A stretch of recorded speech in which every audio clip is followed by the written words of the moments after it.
Enhancement Shaman has been mostly unchanged going into Season 2. All of these spells are the same, but we have a new tier set that puts Voltaic Blaze at the top of the priority, which can have a big change on the rotation. Because Stormbringer has so much more freedom to utilize this tier set, it has pulled significantly ahead of Totemic. This guide will focus only on Stormbringer and will be applicable to both Raid and M+.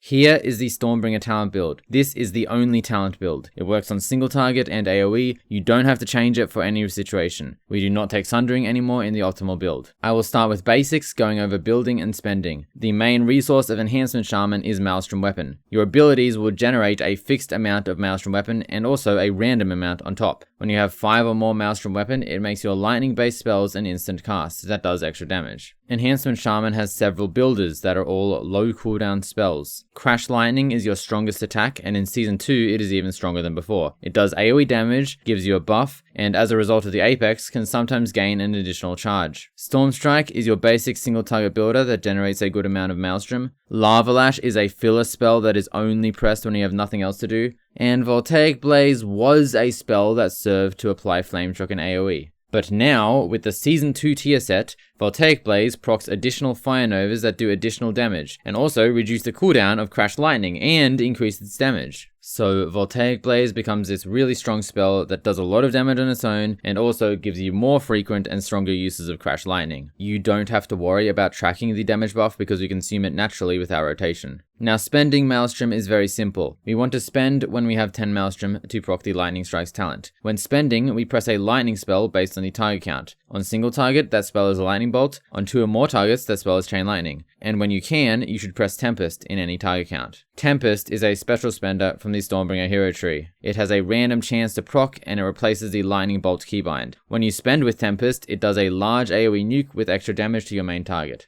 So to put this all together, Voltaic Blaze is our top priority in all situations because of the tier set. Crash Lightning is the next priority, so that the cooldown reduction from the tier set is not wasted. If those 2 spells are on cooldown and we have 10 Maelstrom, then we can spend. Spend on Tempest if you have it, and if you don't, then spend on Lightning Bolt or Chain Lightning, dependent on target count. If we need to build Maelstrom and our Crash and Blaze are on cooldown, then we press Storm Strike. Your Storm Strike has 2 charges and can reset its own cooldown, so you could possibly chain Storm Strike multiple times in a row. If your Storm Strike goes on cooldown and you are not 10 Maelstrom and you have nothing else to press, you will then press Lava Lash. Lava Lash is the lowest priority spell, it does not do much. And if you do all of that and everything is on cooldown and you have between 5 and 9 Maelstrom, then you just spend. And if you do all of that and you have 4 or less Maelstrom, then you should not spend. You never spend 4 or below because it has a cast time and you cannot auto attack while casting. If you get to this point, you just sit there, wait for other spells to come off cooldown. So now we know how to press our buttons, but what about our cooldowns? Ascendance is the only cooldown that we have now. It is a 2-minute cooldown that greatly increases our Maelstrom generation and lets us build and spend in the same global. Storm Strike is turned into a range attack called Wind Strike that basically has no cooldown. The Thorim's talent makes it so that every time we press Wind Strike or Crash Lightning, it automatically takes from your Maelstrom pool to auto cast a spender. The one thing that's changed is that it is now optimal to press Voltaic Blaze off cooldown even in Ascendance. So this is how an average Ascendance would look like. Ideally, you would open with a Voltaic Blaze to trigger the tier set before your Ascendance, and then you would enter Ascendance. From this point, we are pressing Crash Lightning whenever it is available. Your Apex talent has a chance to proc on every global, which will reset the cooldown of Crash Lightning. If this happens, you press that Crash Lightning. And if you don't have a Crash Lightning to press, then you press Wind Strike. At some point, 10 seconds into your Ascendance, Voltaic Blaze will come off cooldown. This is worth pressing mid-Ascendance. And a special note for single target only, you should get Crash Lightning on cooldown before entering your Ascendance. Now here is me pretending to open a pack. I would walk in, whilst gathering I'd maybe press a few Storm Strikes to build some Maelstrom. I would then open with a Voltaic Blaze, Ascendance, Crash Lightning, and then spam Wind Strike. And I'm spamming Wind Strike, I get a Crash Lightning proc, I use it. My Crash Lightning gets CDR'd, I use it. Voltaic Blaze comes up, I use it. Crash Lightning's back, I use it. And I'm Wind Striking when I'm not doing those things. Crash Lightning's back, I use it again. And I use it again. Build to 10 or 9 is fine on AoE. Voltaic Blaze off cooldown. Spend at 10, Tempest, Crash Lightning, Storm Strike, spend at 10. I get another Crash Lightning back, use my Tempest into a Voltaic Blaze. Crash Lightning gets instantly reset because I proc a Fire Nova.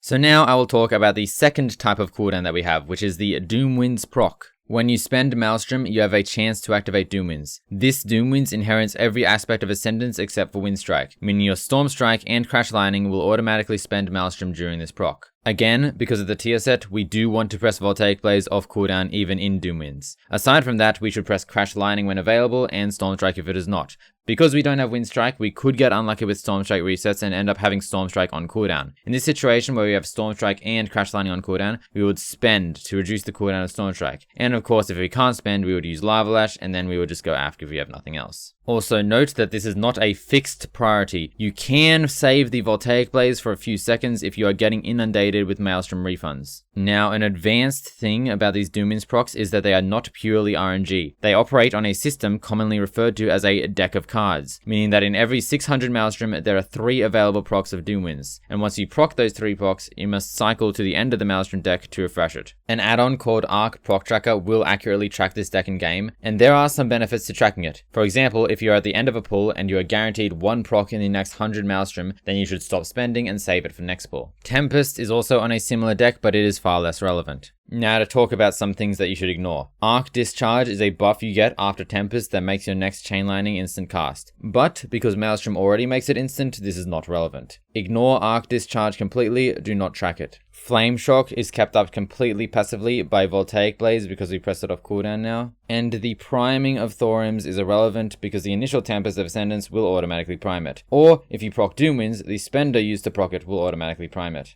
To talk about gear, Ulotech will drop 3 heavy crit items with crit cantrips. This will get you to about 800 crit and then you'll get massive crit procs on top of that. So you do not need any more crit after that. So all of your other gear will be haste and mastery. This season we will swap to Recklessness Potion, and we want Recklessness Potion to be buffing mastery, meaning that mastery has to be your highest stat to use it. But as always, gear is something that is very unique for each player. I do think the best bonus rolls are the last 2 bosses on Heroic or potentially Mythic, but I recommend you sim yourself and work things out yourself because everyone is in a different situation. Now to talk about talent builds again. I did say that there is one build that you run in every situation, but apparently switching to Stormswell in the Stormbringer tree is a very minor single target gain. It's not a big deal though. And there is this alternate build for fun, that is a 1 minute Doom Winds build. This build has no Ascendance and no Doom Winds procs. It is overall worse than the standard build, but only by a few %, and it might have some merit if there is a boss where 1 minute timers are very relevant. And the funny thing about this 1 minute Doom Winds Stormbringer build is that it is a better simming build than Totemic at the moment. If you are interested in playing Totemic regardless of it being bad,